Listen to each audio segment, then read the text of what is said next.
Hello, you beautiful degenerates, and welcome to Links and Locks, the Action Network's golf betting podcast. As this week we are back with a tournament betting preview for the Procore Championship.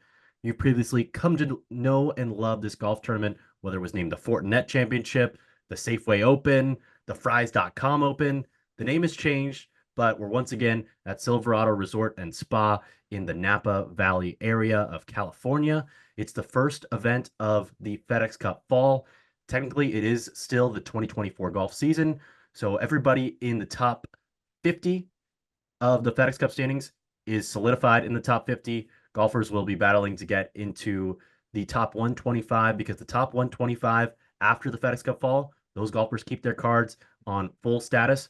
Outside the top 125, you do not get full status depending on where you are. You might get partial status. You might go down to the Corn Ferry Tour, but that's not neither here nor there. We're ready for the first event of the FedEx Cup Fall. Spencer, what is your best bet for the Procore Championship? We're going to start this year off with something that I've never done on this show before. I normally don't dive into, I guess, what I would call these wonky props at the end of the day, but I actually thought there was value on this wager. So I'm going with no hole in one to be hit this week. I found that price at minus 110. Oh, interesting. I don't think we've ever discussed a hole in one prop on this show before, but Spencer's going no hole in one. Nick, what's your best bet for the Procore Championship? That is fantastic. I've Fall Swing Golf is here. Yeah, Spencer's going into the no hole in one market. I'm riding the chalk here. I know Homa went back to back at this course, and we talked about Thiegs kind of being like our player to not even watch, like the guy that we're damn near guaranteeing has a blow up year next year in a good way. I'm going with Sahith Theegala 12-1 outright. All right. So we've seen back-to-back winners, as Nick mentioned, with Max Homa. He's going with another California kid in Sahith Theegala to go back-to-back here at the Procore Championship after he won his first and only so far PGA Tour title last year at this very event. For my best bet this week, I'm going to go to Ben Coles in the top 40 market at plus 125, where ties are paid in full. That is at BetMGM. Recommend checking out their top 40 market. I think that's the best one on the market this week. But before we get into that top 40 bet and Nick's outright, Spencer, why are you hating on all the fun and saying there's not going to be a hole in one this week on the PGA Tour?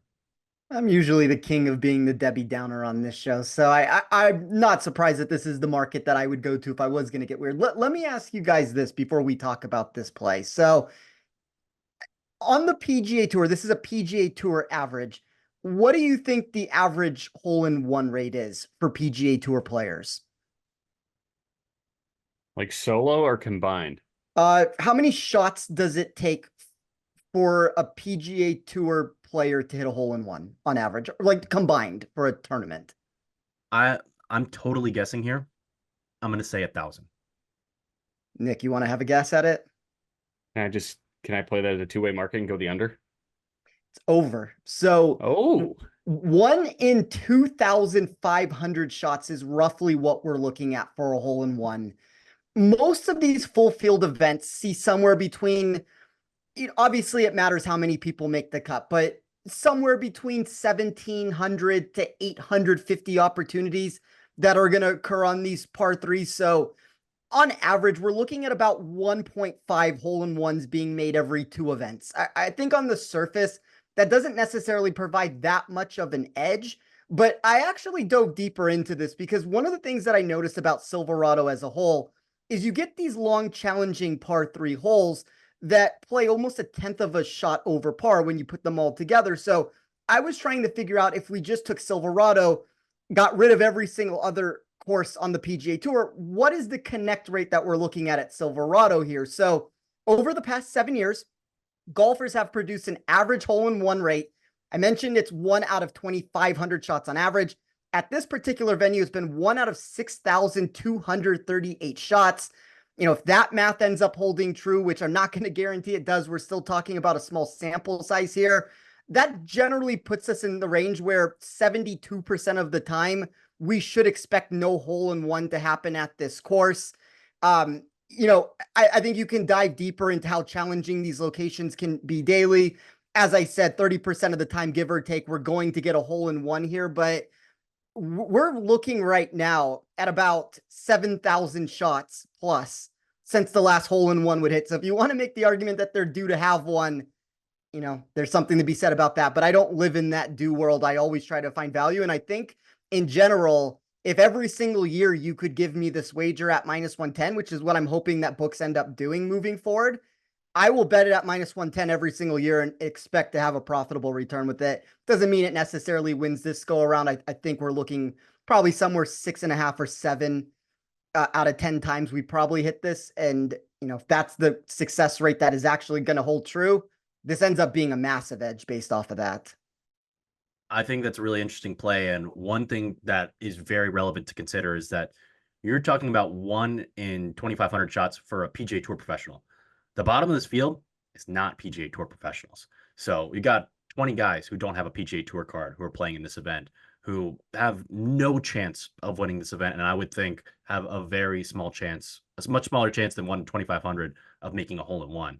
And I don't know these par threes as well as most of the other ones that we see during the regular season on the PGA Tour because there's no par three stream. There's no featured hole stream because they only do featured holes for this or for featured groups during the Thursday, Friday coverage of PGA Tour Live. So we don't get as much coverage of these par threes, so I don't know them as well in the hole locations, but no short ones, all of them at least 180 yards. So I like the math there, and I think it makes a lot of sense. Nick, why are you backing Sahith Theegala to repeat at the Procore Championship?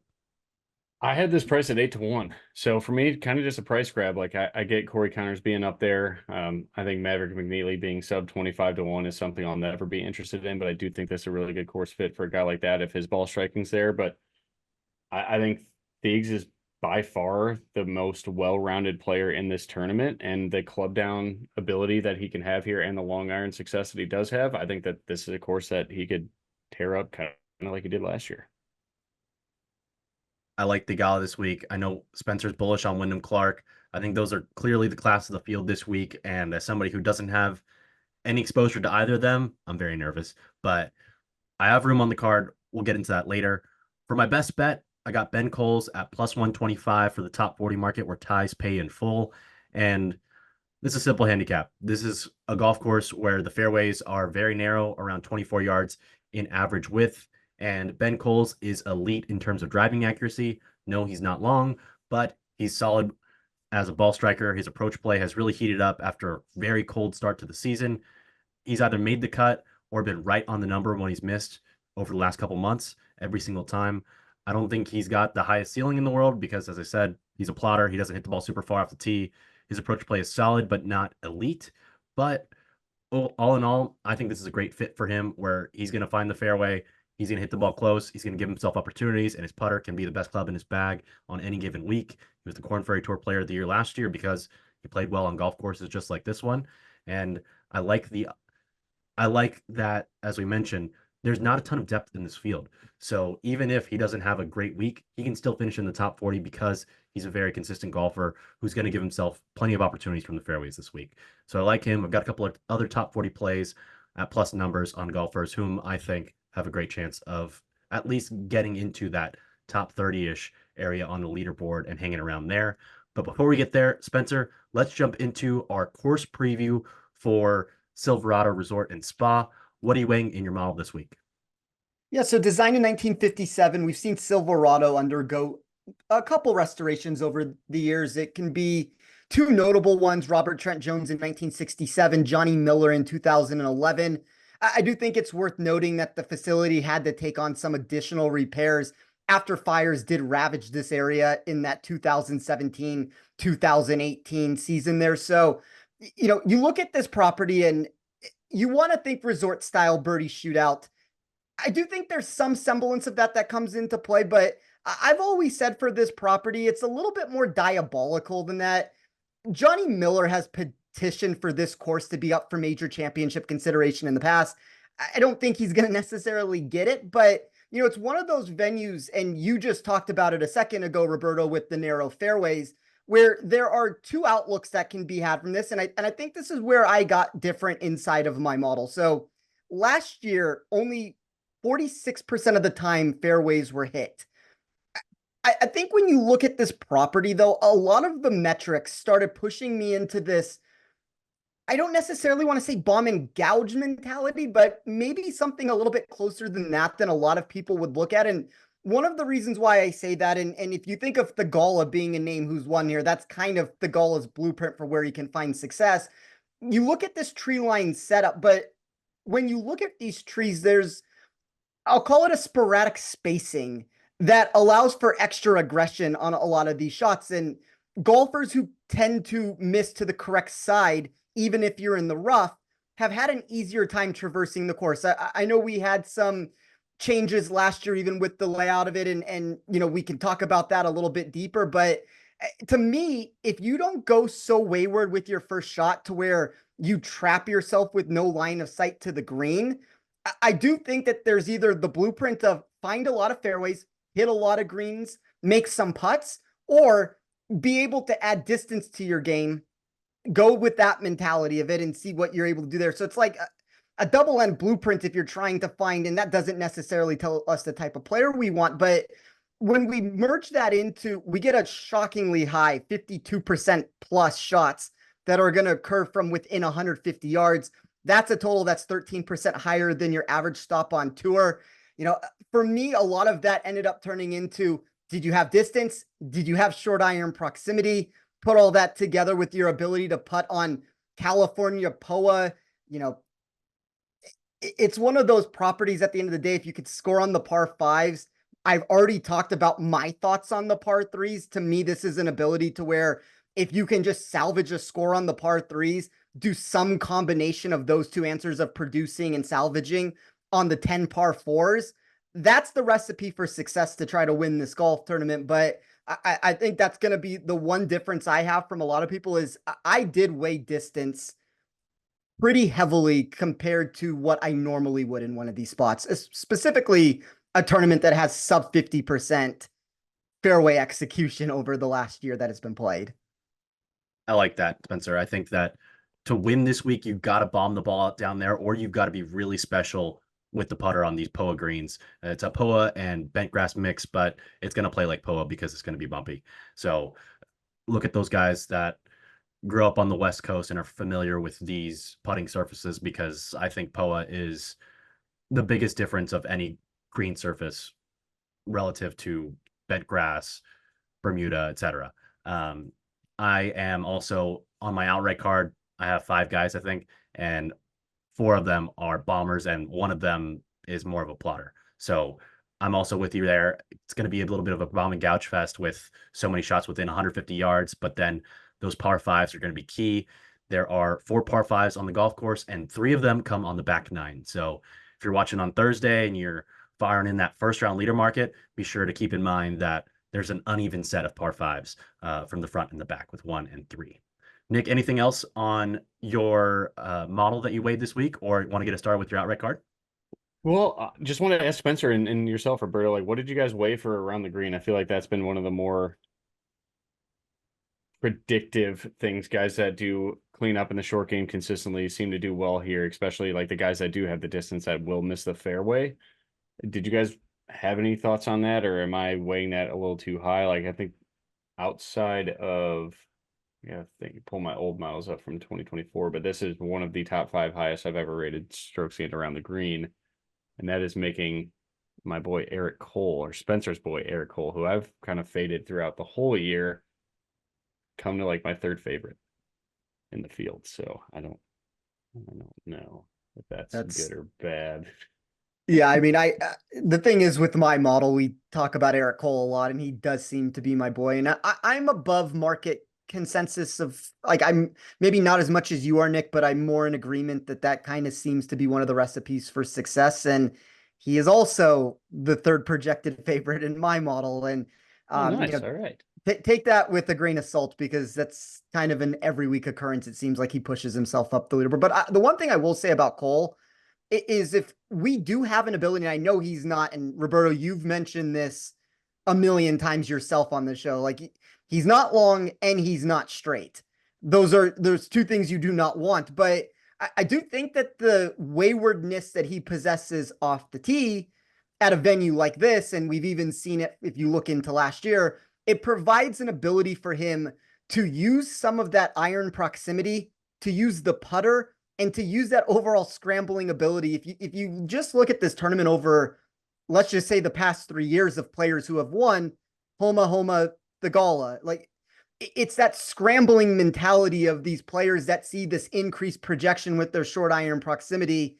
Theegala is not accurate off the tee. He's much longer off the tee than Cole is going to be, but I do think Cole is an interesting name, and if he's going to get himself across the finish line, it would be at one of these sorts of venues. I didn't end up putting him on my outright card, and maybe that ends up being to a detriment of, it's almost one of those situations where I've gone down this path so many times that I decided not to jump back in. And I also went aggressive at the top, just like Nick did. So there was only so much room I had at the end of the day, but I do like the Cole shout out, if nothing else. I did not weigh around the green super heavily. It's 2.5-inch rough, which is bluegrass and a fescue mix, which normally when it's that surface, it's 4 inches. And so just 2.5 inches, I don't think it's going to be super penal. I think there are going to be a bunch of tucked pins, and you obviously don't want to short side yourself, but I don't think that the surrounds are going to be that challenging this week. So that's why I didn't weigh it super heavily. That's fair. But yeah, I'll kick us off in the outright market if you want me to. Obviously, Theegala 12-1. I did take Eric Cole at 45-1. And then a guy that I had a significant edge on mathematically, I have him at like 55. Most of the market's in that 70 to 80 range. I think the whole market is, the shortest number you can get on him is 70-1. Nick Taylor is a POA monster for all of my data.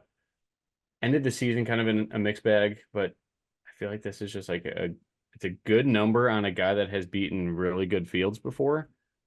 Short irons there. Par 5 scoring, I guess, is like mediocre, but again, a lot of the guys that are elite in par 5 scoring are guys that aren't here.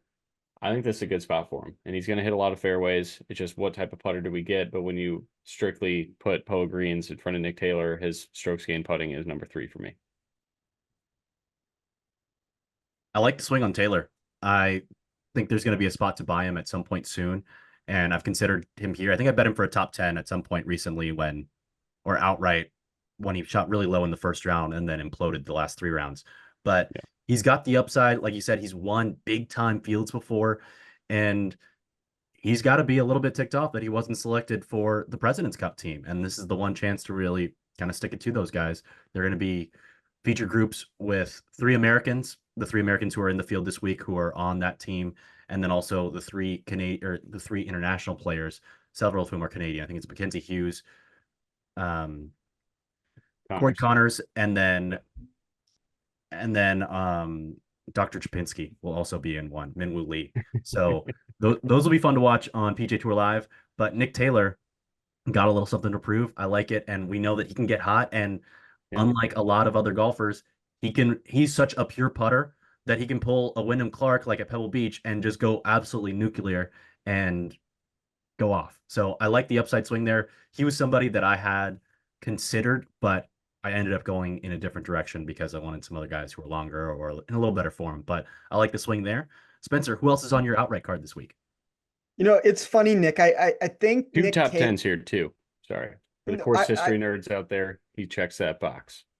I was going to say with Taylor, one of the things I noticed about him in my model, and I'm not saying they're the same player at their core, but the one thing I noticed from a statistical perspective is you got an increased upside on Nick Taylor and Maverick McNeely when you look at these easy scoring sort of courses, these short par 72s, the increase that you get on them projection wise on POA.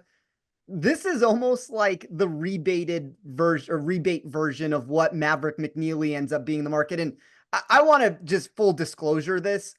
I like Maverick McNeely a lot this week. I don't love the price tag. This is very similar to, for me, of what we've seen recently with Aaron Rai, Davis Thompson. Some of these options might be a little bit better here than McNeely, but it's these young, talented, hungry golfers that have proven something that the books are skewing prices against, and then you get a victory out of them. And I do think this price on McNeely in that 22 to 25-1 range was very enticing. I did not end up going that route, and I ended up finding my own rebate version of a golfer that is not quite in the Nick Taylor range, but somebody else that I paired with the name at the top of my card. And, I talk about this a lot, and Nick, like specifically for the Theegala play, this is not meant to be a deterrent away from that wager. I think that it's a 1A and 1B that you get here with Wyndham Clark and Sahith Theegala. One of the things that I'm always trying to look for in my model, though, is these market overcorrections that end up occurring. And, if you look specifically with Theegala, take away the Tour Championship performance, this was a golfer that I was fading in a lot of matchups, maybe incorrectly in some spots, but a golfer that the public had definitely moved the other direction on. And I think as a whole, this show has been much higher on him. But what ends up happening in that spot when he puts together the performance that he does at the Tour Championship is it propels him past Wyndham Clark. It ends up cementing that answer that he's the defending champion of this tournament. And then you get Wyndham here, who has shown, for lack of a better term here, probably a complete lack of upside with everything that he's put together. So when I tried to run my data, and I think for Clark, a lot can be explained about the lack of course history that we have. One of the things I found is Clark initially in the week got boosted up over at Bet365. He was 16-1 inside of their enhanced market. And that number got corrected to 14-1. I still believe you can shop around and either find that price or something similar to that in the space. But to me, what ended up happening is this good form that he's bringing into the week got completely skewed in the wrong direction because, one, the market backed Theegala, and I understand he's the 1A or 1B of what we're looking at it. But two, it also looked at the subpar form that he's had at this course. And from a statistical perspective, Wyndham kind of checked all those boxes of what I was discussing earlier. Distance and proximity from within 150 yards, number one in my model. Weighted strokes gained total on POA, expected scoring on easy courses, projected overall scoring, number one player in my model. I thought he should have been the favorite to win this golf tournament. I thought when he didn't get priced as the favorite in this situation, that there was value in the number. I would argue that, just like Nick talked about with Theegala, where he had him, I believe he said proper at 8-1. That's the price I had at Wyndham Clark being proper. And, Theegala for me, for full disclosure of this, is proper at 13-1. So I still think we're in the range of what's fair there, one way or another with it. But I ended up going with Wyndham Clark. I think there's a lot to like about him here with the form he's bringing. And then, I talked about the lack of course history, which I just want to touch on very quickly here.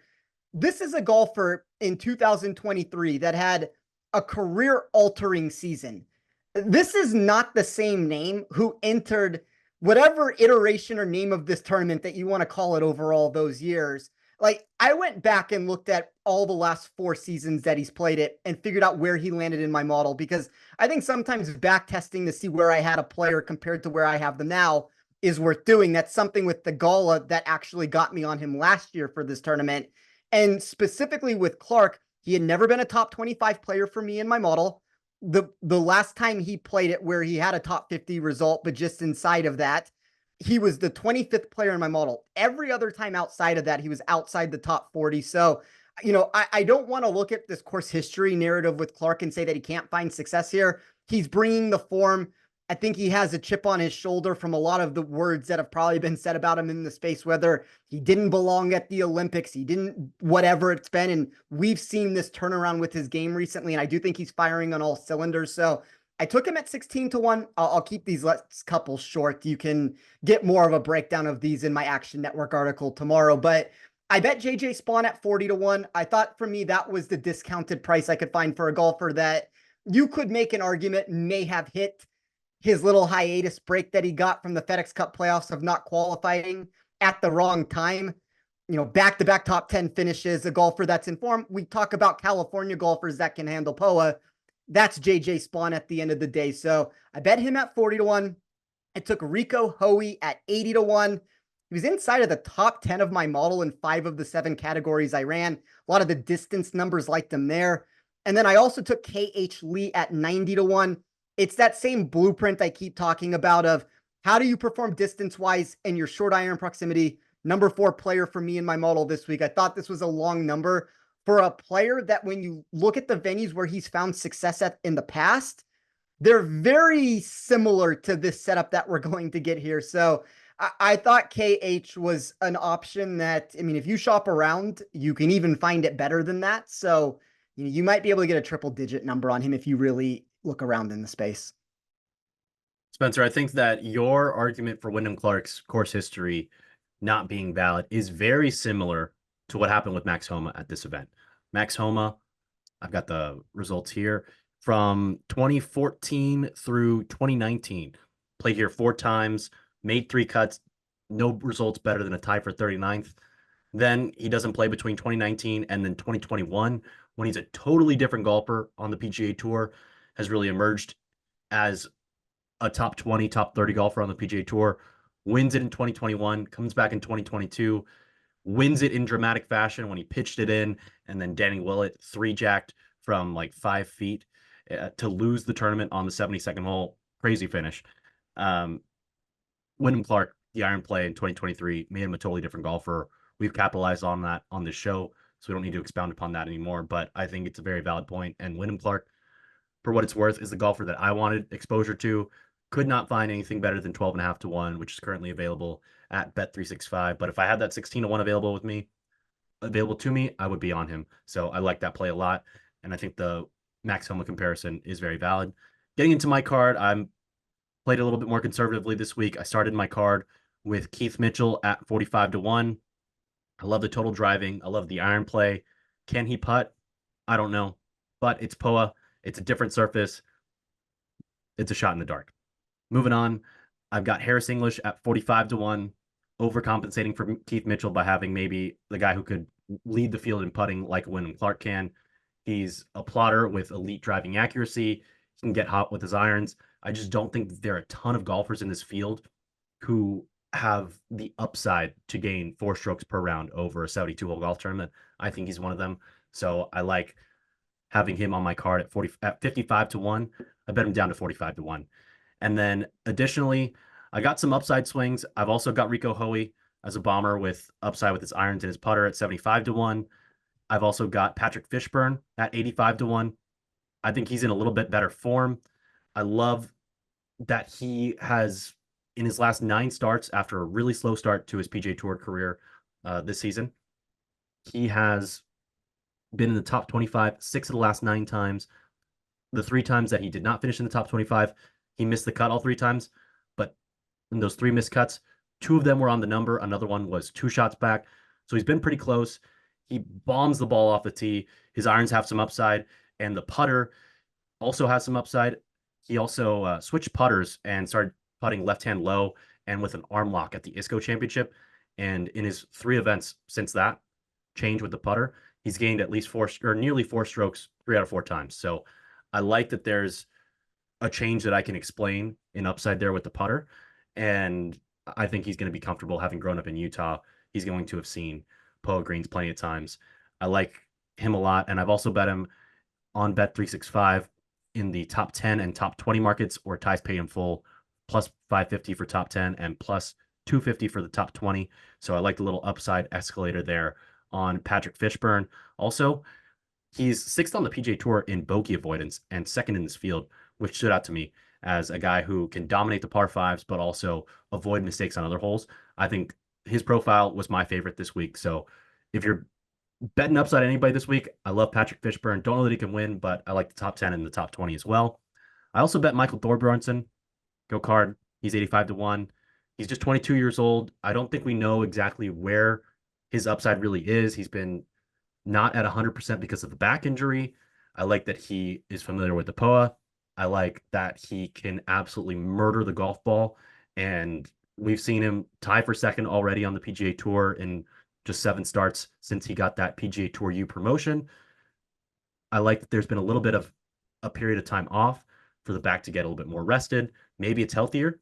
And as a pure upside bet in the outright market, I like his chances at 85 to 1 in this field. I thought that was a great number. And it's been drifting. So you might be able to get better by the time you hear this on Wednesday. And then that's it. I've got 5 guys on my card in the outright market. So I love those guys. And I've got some room for more. So I'll be potentially looking for a spot to add a Theegala or a Clark or another golfer maybe a Nick Taylor. But we'll check that out later. Gentlemen, what else do we have on our cards this week? I'll sling it back to you, Nick. That is it. Just ready for a little bit of golf on Thursday, Friday, and some football again as well, obviously. Spencer, anything else on your card this week? No, but I assume I know where you will stand on this, Roberto. I will phrase this question to both of you guys, though. There was a matchup that my model technically found an edge on. I don't know if I'm going to get into it or not, but Patrick Fishburne minus 110 over CT Pan. Do you either one of you have a lean there? I like Fishburne. CT is really not a guy I even really considered. He's towards the bottom half. So yeah, I think the upside in Fishburne's the way to go. I'd lean Fishburne, but I like him more for upside. So that was how I wanted to go about it. But I did think that the top 40 price in that plus 110-ish range was also interesting. So I like that. And I like that he has a gear that CT Pan can't get to. But CT Pan does have, I think, a little bit more trustworthiness given that he has played here before. Fishburne's never played in this event. And that gives me a little bit of pause. But I like that he's going to be playing from the fairway, and I like that his iron play is trustable. So I think there's a floor there for CT Pan that you can back. That's one of the reasons I guess that I didn't end up placing this wager. Is one of the things I don't want to find in my model is a player that I call it positive trajectory for safety, and that is what CT Pan ended up possessing. And I don't necessarily love that for a matchup, specifically against a golfer in Fishburne, which I agree probably works better as an upside target than anything else. Numbers like it, statistically, it loves it. Some of what we've seen from Pan, though, like he's essentially a top 40 safety play, and then an upside target. He's outside of the top 60 for me. I've got a couple plays on a guy that has become near and dear to the hearts of this podcast and its listeners, Mac Meissner. At first, I looked at the top 40 market and I saw that he was minus 120 for a top 40 on Bet365 with ties paid in full. But then I was scrolling around and I found in the player finishing position markets, he's 44th or better at the identical minus 120 price. So get 4 more spots. I like that better than top 40, obviously. 44th or better, minus 120. And that also, if there are ties, it pays. I also was intrigued by Mac Meissner minus 120 in a matchup against the PGA Tour's favorite son, Matt Kuchar. If you remember Matt Kuchar, he has been a guy who won down in Mexico. Shout out to El Tucan. There was some drama down there. He had the Monday finish, the one-man Monday finish at the Wyndham Championship. We have not seen him since he got that TI overleaf, made the par, got up and down on the 18th hole at the Wyndham Championship on Monday when nobody else was out there besides him. The golf gods are always watching. We have not had a chance to fade Matt Kuchar, and the golf gods have given us a chance to fade him with our own Mac Meissner at minus 120. I want to know, would you guys rather fade Kuchar? I know he's super safe. He can get up and down from everywhere. Or go Mac Meissner 44th or better. Nick, I'll ask you first. Mac 44th or better, but the heart bet in me wants to always fade Matt Kuchar, especially when I had to sweat that against Johnny Vegas at the 3M. I'll never root for Matt Kuchar. Spencer? I'll give the same answer. Meisner was one of the golfers in my model that, I talked about it being close on McNeely. Cole was another name. Meisner would probably be the third there of an option that I was trying to figure out a way to get exposure to at 44th or better. That's a really interesting look there, in my opinion. All right, we'll lock in the 44th or better, and I'll probably sprinkle a little pizza money on the Matt Kuchar fade as well, just for fun. And then I've got one more play. I've got Chan Kim, 46th or better at minus 120, also compared to top 40 at minus 120. So we're getting all the hits here. The putter is an issue for Chan Kim, so I'm not going to be betting him to win the tournament yet. But I love the ball striking. I think he's going to be around for the weekend. I think he's going to play well. I like 46th or better. I think is a decent value over the top 40 market bet. Yeah, you are playing all the hits right now. Let's go. All right, Spencer, we've been talking about guys that we're backing. I am dipping my toes in a little fade of Max Homa. You can find this on Bet365 in the finishing positions market. 29th or worse is -120. The driver continues to confound me for Max Homa. Compared to the last few years, driving distance is way down, and it just doesn't make a lot of sense to me. I still have my suspicion that there's some kind of injury going on, and now there's chatter about him moving on from his coach Mark Blackburn. I'm not sure that he's going to find it this week. He's going to find it eventually, and he'll return to being the Max Homa that we've come to know and love on the golf course. But I just don't know that this is the week to do it. And for him to have to beat me by finishing in the top 28, I'm willing to see it. He has not been in the top 30 very frequently over the last few months at all. I think just once over his last 6 starts. So give me a little fade of Max Homa. Actually, over his last 6 starts, 0 top 30 finishes. The last time he finished in the top 30 was a T22 at the Memorial Tournament. And even though in his last start at the BMW Championship, it was his best result in terms of approach play the entire season. It was also his worst tournament in terms of off the tee play. So that doesn't, even though the irons stepped up for him there, it was a no-cut event, and off the tee play can lead to him missing the cut this week. 20-yard fairways, according to the GCS AA post this week on Data Golf last year, was 24.7 yards in average fairway width.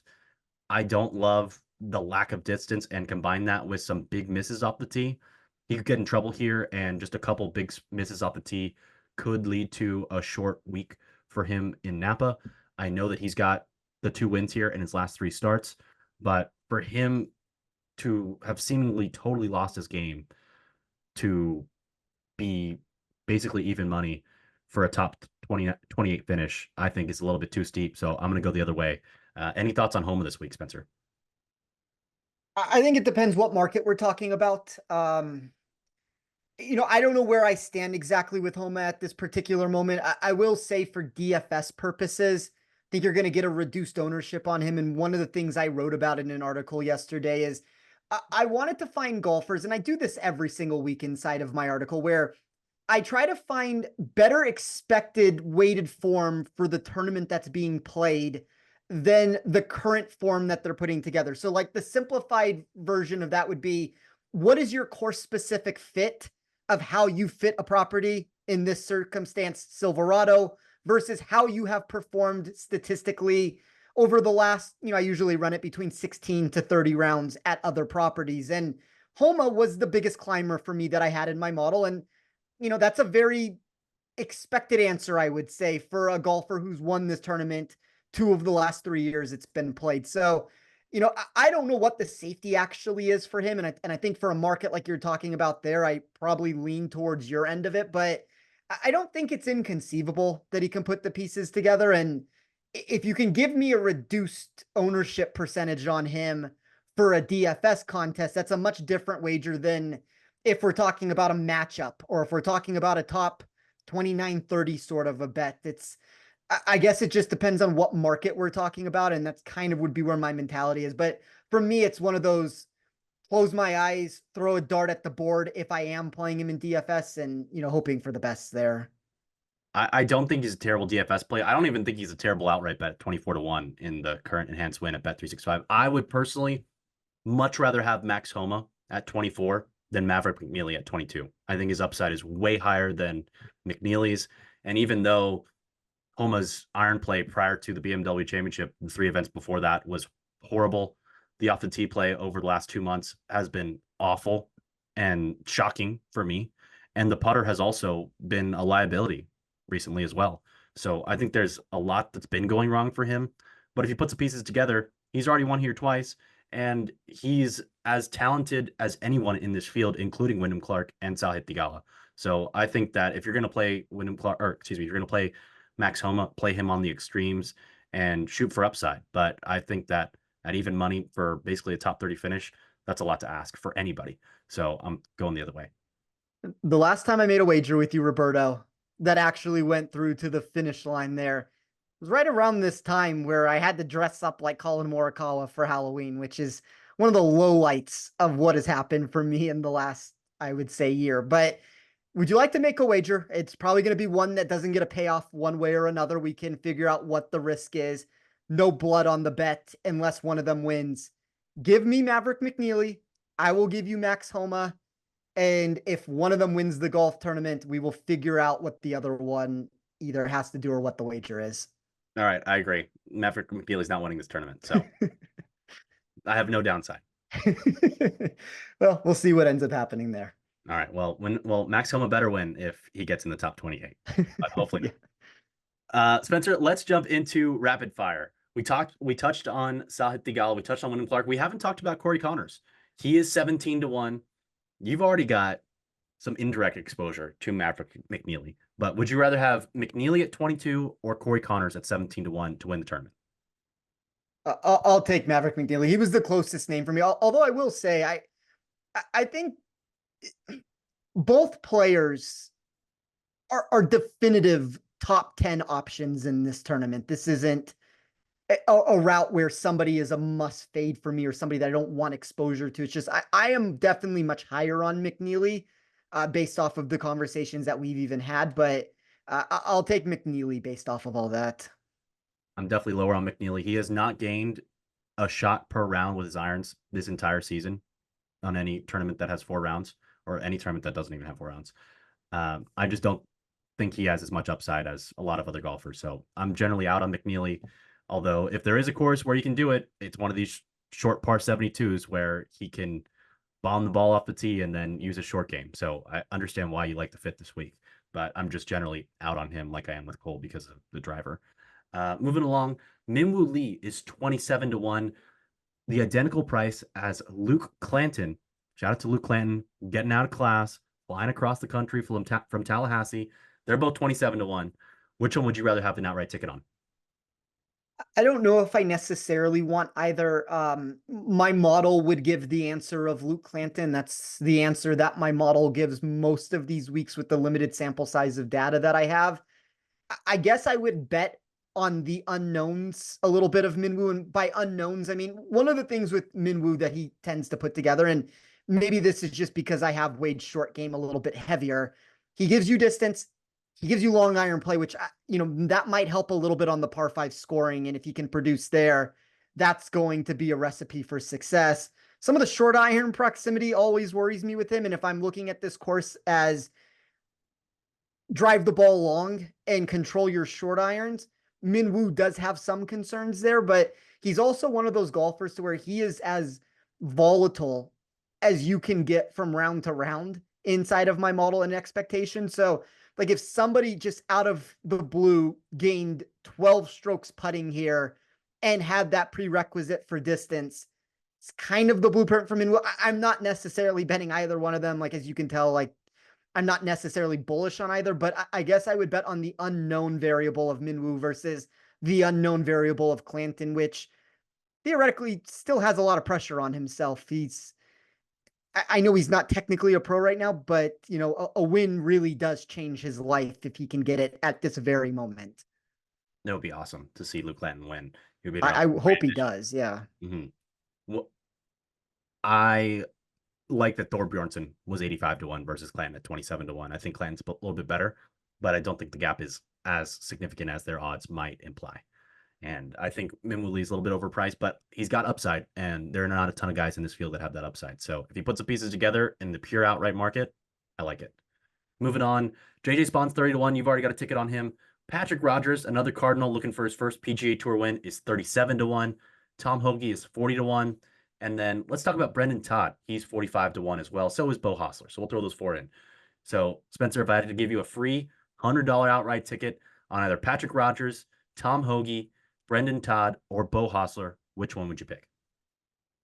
I somewhat considered Beau Hossler. I couldn't get there in the outright market at the price that you have to pay, but Beau is another one of those golfers. We've talked a lot on this show about players that can handle POA greens and possess a bigger upside in general when they're on the West Coast.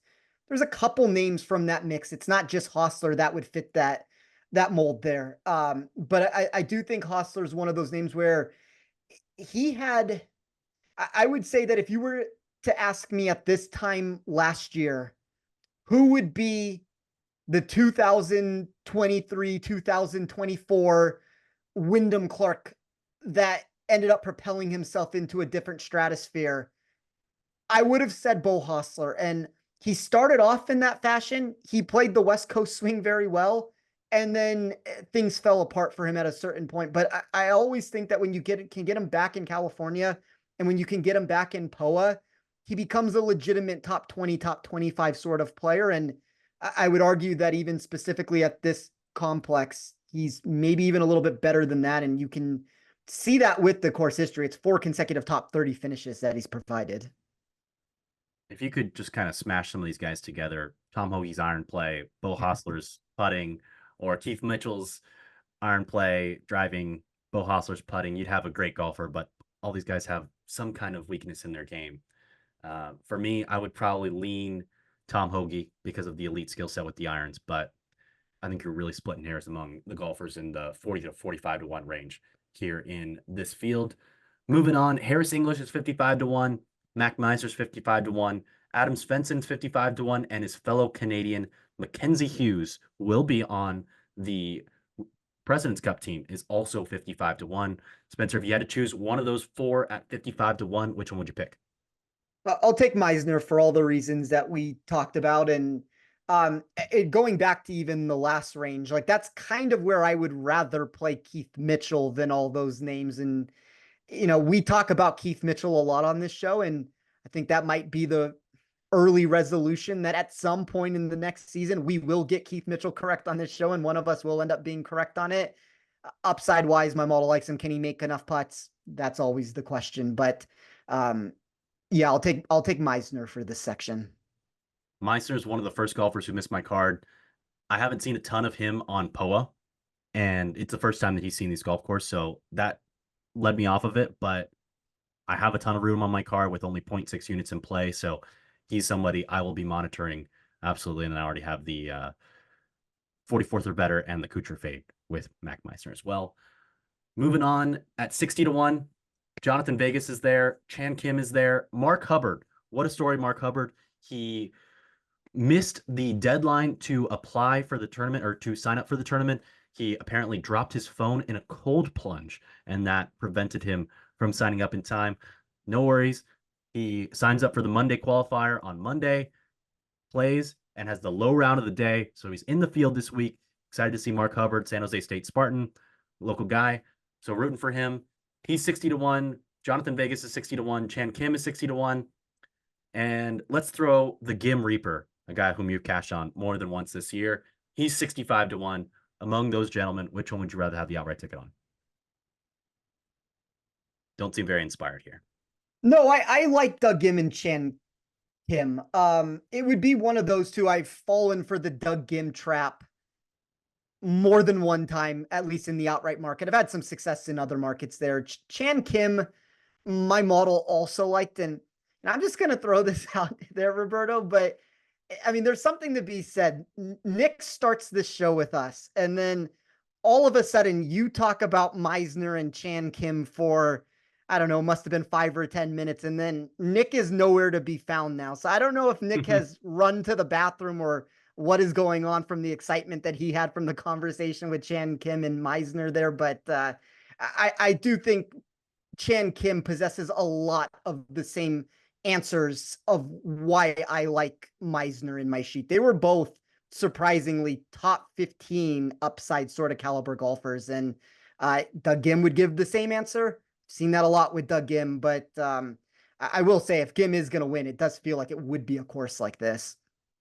Doug Gim's data golf profile is fascinating. If you draw a line down the middle of it between the short game and the approach play with short game and putting on the left, it's all red. And if you look at the approach play, it's all green. It's just once we get him inside 50 yards, weird stuff happens. Hopefully he can figure it out at some point because the ball striking is very impressive. All right, Spencer, I'll get you out of here on this one. We've got Sam Stevens, 65 to 1, CT Pan, 75 to 1, John Kiefer is 75 to 1. And then, oh, we discussed everybody else in here.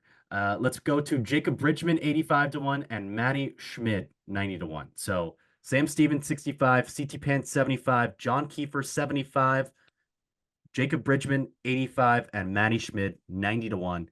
If you had to choose a ticket on one of those 5 golfers, which one would you take? I don't hate the profile from Sam Stevens. I think he possesses a lot of what you're trying to find out here.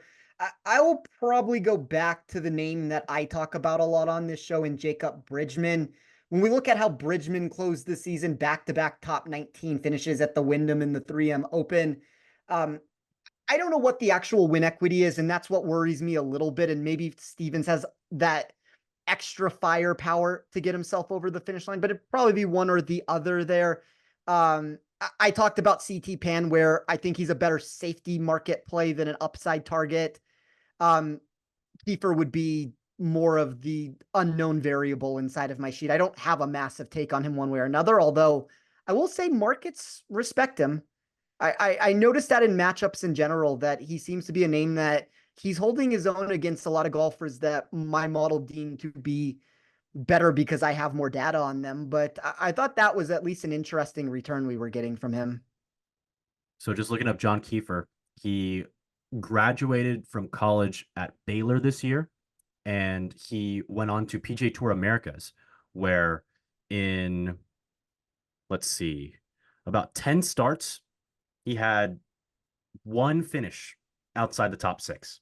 So very impressive, including one win. So I don't know this officially, but I'm going to guesstimate he's going to get a Corn Ferry Tour card. So we'll see him on the Corn Ferry Tour next year. And he either Monday qualified in, or he got a sponsor exemption. I can find that in just a second. But very intriguing profile of somebody who has been playing some great golf. This is his first PGA Tour start ever, I believe. And at 75 to 1, the market definitely respects him. So I'll be very intrigued to watch him. He's one of the few golfers who never seen before, who's in the field this week, who actually has a chance to make some noise. So shout out to John Kiefer, Baylor Bear, and we'll see if he can do anything. Also, Spencer, you know who the first golfer to ever use a lab putter on the PGA Tour is?